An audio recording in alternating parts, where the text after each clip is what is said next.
Right. Okay. Hello, everyone.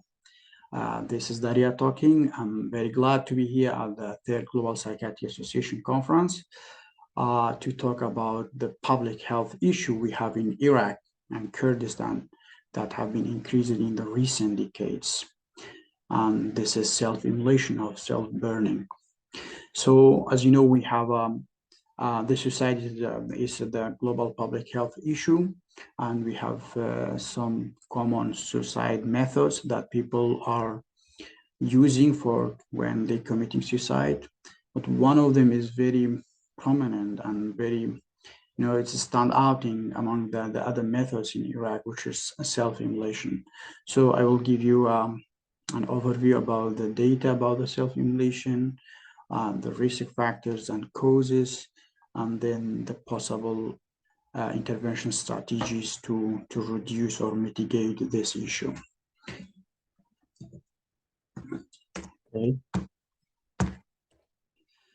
Okay, so this presentation, the data of this presentation will be based on the couple publications that we already published. One from the Burns, entitled Self-Immolation Among Kurdish Women, Causes and Solutions. And the other one is a systematic review, the Epidemiology of Self-Immolation in Iraq, that we published in the International Journal of Social Psychiatry. Both papers have been published in this year, 2023. So first of all, I would like to give introduction about what's self-immolation and what do you mean by the self-burning of self-immolation. As we said, the suicide is a global public health issue, and we have common methods of suicide based on the geographical area. In some countries, there's some methods very popular, and in some countries, the other one. For example, in the Middle East and in the low-income countries, the self-immolation is most common methods of suicide. Self-immolation is a severe act of self-harming involving the deliberate setting of oneself on the fire. So the self-immolation is a very significant public health issue we have in the low and Middle East, in the middle income countries, especially in the Middle East, in the countries like Iraq, Iran, and some of the Arab countries, and also some of the East Asian countries like Sri Lanka and India. But in this presentation, we only indicating the data of the Iraq, which is very high. We have very high rates of self-immolation in Iraq, especially among the Kurdish population. So first of all, I would like to talk about the epidemiology of self-immolation globally, and then we are narrowing our focus to the Islamic country, and then we go for the Iraq. So in the global perspective, the self-immolation is more frequent in developing countries or in the middle or in low-income countries. It's accounting for almost 40% of all suicides, and all suicides happening in these countries. 40% among them are suicide by self-immolation.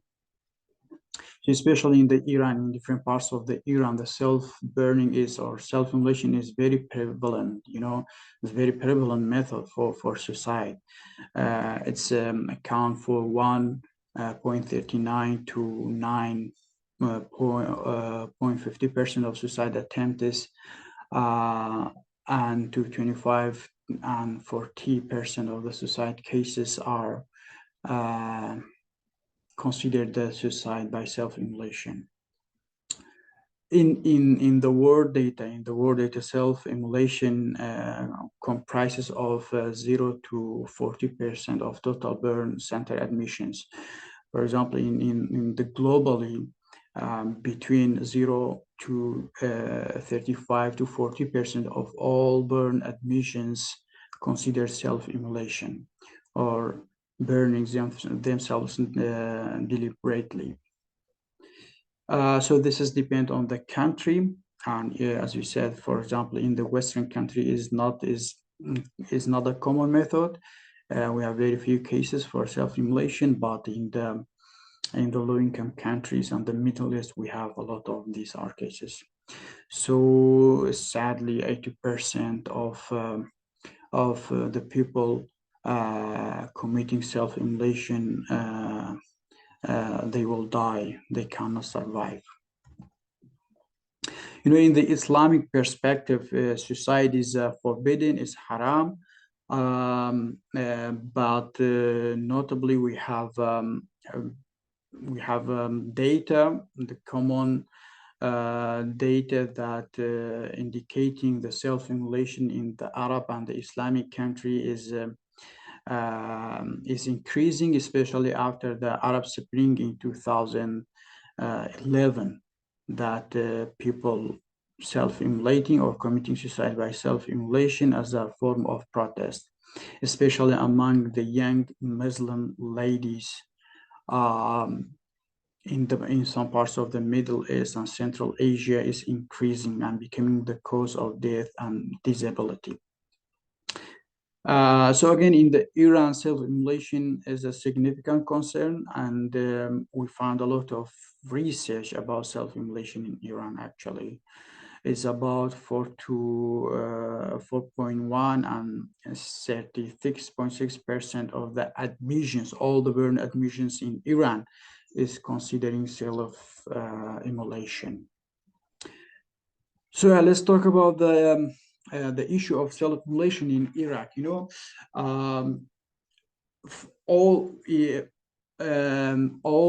burn admissions in 18 provinces and governorates in Iraq considered 26.38% of all burn admissions in Iraq considering is a self-immolation, which is very high number. And self-immolation is common, especially among women more than men, especially young women, followed by the married and those people have poor education or illiterate. And the most material or substance used for self-immolation in Iraq is kerosene or paraffin. And maybe this is due to, the oil and kerosene is available and accessible in every houses in the Iraq. You can easily get it in the market and in the home, because every month the Iraqi government is distributing the kerosene among the families in Iraq. So it's very easy accessible, and that's why they are using the kerosene for self-immolation. So,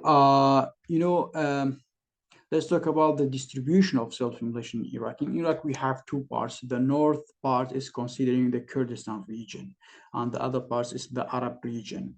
So in the whole Iraq, we said 26.38% of all burn admissions is self-immolation, okay?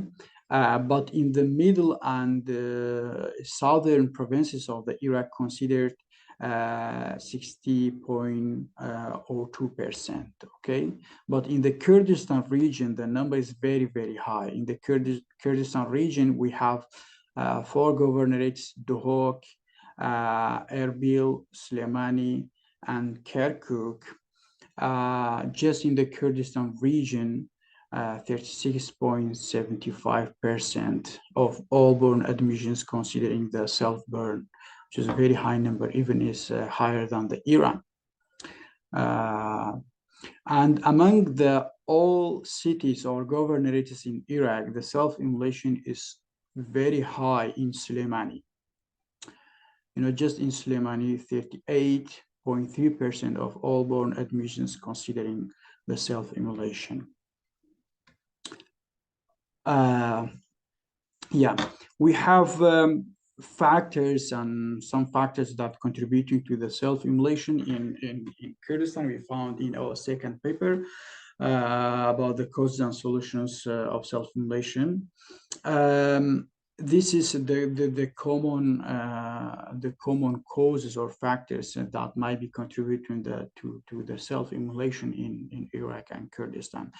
First of all, is gender-based violence. Is Iraq and Kurdistan is kind of, we have some social norms and some traditional norms and activities that violating the rights of women, especially of the women, the domestic violence or early marriage or forced marriage, or in some area the women, the girls have no rights to study or to work outside the home. So this contributed to the self-immolation, and that the women cannot tolerate, and they are protesting themselves in the form of self-immolation. We have the legal challenges, and we think the legal issue of the Iraq is contributing to the suicide and especially the self-immolation, because the Iraq is sometimes is following the traditional and religion legal rules. Sometimes the women see themselves are missing, or they are out from the legal. For example, the women have rights to get married twice, third, or getting four wives. Sometimes the women cannot tolerate this, and they are committing self-burning. Traditional gender roles, as we said, the forced marriage or early marriage, or in some areas, the women have no right to participate or to have their own decision, or they cannot go outside alone. And, they are treated very badly, and this may contribute to the self-immolation. The conflict and political instability in the Iraq. In the last 4 decades, Iraq has been passed through many trauma, violence, war, and terrorist activities and everything. So the conflict of the country may contributing to the suicide and self-immolation. Because the conflicts makes people to displace, and they make them lose job, study, and everything. And the other factors, cultural and psychological factors. The majority of the self-immolation cases, they have been diagnosed with many psychological disorders like depression, anxiety, bipolar, and schizophrenia. This may contribute to the self-immolation. The cultural part, the self-immolation is very common in the Iraq, especially in the Kurdish region. This issue is like transgenerational.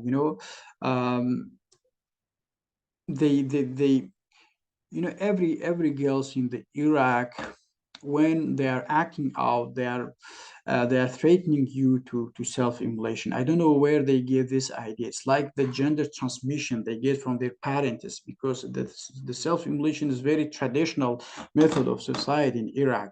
So the grandma and the mother or the daughter, they committed suicide by self-immolation. So it's just like the transgenerational issue that transferred from the parents to the kids. So we think we need more awareness about this issue, and cutting these irrational beliefs and ideas that every girl's thinking to get out from the problems, they commit suicide by self-immolations. So for sure, the economic issue is one of the contributing for psychological disorders, and then suicide ideation, and then self-immolation, because there's some parts of Iraq, and after the conflict and the financial issue we have currently, especially in the Kurdistan region, is contributing to many psychological, family, and emotional problems. So this might contribute to self-immolation. For sure, the impact of conflict and displacement is one of the other factors, because in Iraq I think we have more than 2 million displaced people, especially after the ISIS invasion. The people from Nainawa, the people from Kirkuk, from Salahuddin, they all displaced. They are currently living in the camps, the IDP camps. The situation is very bad, and this might contribute to the self-immolation.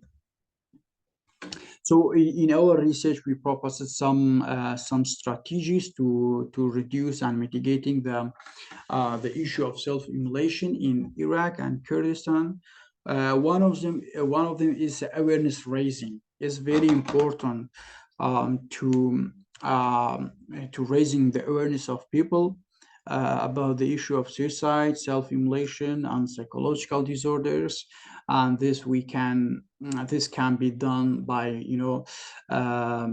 doing the session in the schools, in the university, or in the radio, TV, by inviting the experts in the podcast, or giving the instruction to the imams from the mosques and the masjid, especially in the Friday, to talking about the issue of suicide and self-immolation. As we said, the legal constitution in Iraq should be reformed and should give more rights to the women, and we must have some rules in the Iraqi constitution to protecting the rights of women, especially against the gender-based violence, discrimination, and domestic violence. Access to resources. We have very few mental health hospitals and mental health community centers, actually, and we have very few mental health professionals as well.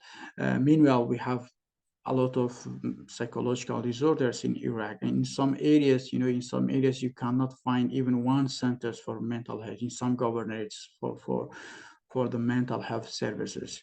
So the people have difficulty to access to the resources, especially the mental health resources, when they are facing the psychological issues. And there's no counseling, psychotherapy, or safe space for the women who experiencing violence and abuse. So maybe this is one of the reasons for self-immolation. So it's good to have mental health professionals, or even centers and hospitals in every locations, in every governorate in Iraq. Education and career opportunities, as we said, in some areas of Iraq, especially in the southern Iraq, and the traditional and social norms is very common, as the girls have no rights for education, for job, and for everything, even in some places of the Kurdistan region. So we have to raise awareness of people and the families to giving more right to the girls to study and to get the job, to be independent. Conflict and displacement is a big issue of Iraq. There's a lot of international NGOs working on this issue, but still we need more to help people to get back to their original place, to rehabilitating their houses, and to closing the displacement camps, and to addressing the conflicts in the areas, to let the people, just live in the peace. So addressing the conflict and displacement, reducing the psychological disturbances, and the issue of suicide. Gender norms and challenging harmful gender norms. Explain the importance of challenging harmful gender norms and stereotypes to create more equality and in the society. So as we said, Iraq is sometimes they are breaking the rights of the women. So it's very important to addressing the gender norms and the equality for all. And the last one is preventing access to the flammable substance, as we said, the kerosene and paraffin, because these substances is easy accessible and available in everywhere in Iraq, in every houses. So it's very important, especially those families have someone with suicide ideation or psychological disorders, um, to um, to make sure there is no easy accessible to these substances, to not be used by the people who have suicide ideation. So finally, we have some recommendations and call for actions for suicide and self-immolation issue in Iraq. First of all, implementation. You know, in Iraq, we don't have suicide prevention program. So it's very important to have the coordination group and the coordination meeting, or the crisis group coordination, something like this, to developing the suicide prevention programs, tailoring based on the Iraqi context, and to train more professionals about the suicide management and suicide prevention, or just launching the hotline for suicide and etc. This is very important point if the Iraqi authorities working on, and I'm sure they significantly reducing the issue of self-immolation. The other point is very important: enhance access to the mental health services and raising awareness about the mental health. We have a stigma in Iraq, stigma around the mental health issue, and sometimes the people and the families do not understand if someone have psychological disorders. They are saying is like is not a disease, is like something spirituality, or something comes from God, and you don't need assistance and you don't need the treatment. So it's very important to have the access to the mental health in the Iraq, especially in underprivileged areas. And addressing gender inequality is very important. As I said, the gender-based violence is very common in Iraq, like a domestic violence and discrimination against the women, early marriage, forced marriage, denial to get denial of the access of getting education, work, and etc. It's very important to addressing this issue by raising the awareness of the community. Last but not least, conducting the more research. Imagine we have very few research and data available about the suicide and the common methods of suicide in Iraq, and especially self-immolation. So we need more research about the suicide and self-immolation to better understand the factors associated with the self-immolation, and creating the best prevention program. So just 2 days ago, this young lady committed self-immolation and died. You know that the self-immolation is very common in Iraq. Just 2 days after I prepared this presentation, I found this post in the social media that they posted this young lady. I think she's 22 years old. She committed suicide by self-immolation and immediately died, sadly. So thank you very much for your attention. And now I hope you get benefit from this presentation and having a clear idea about the self-immolation in Iraq we have. So thanks for listening, and I'm available for any questions you might have. Thank you.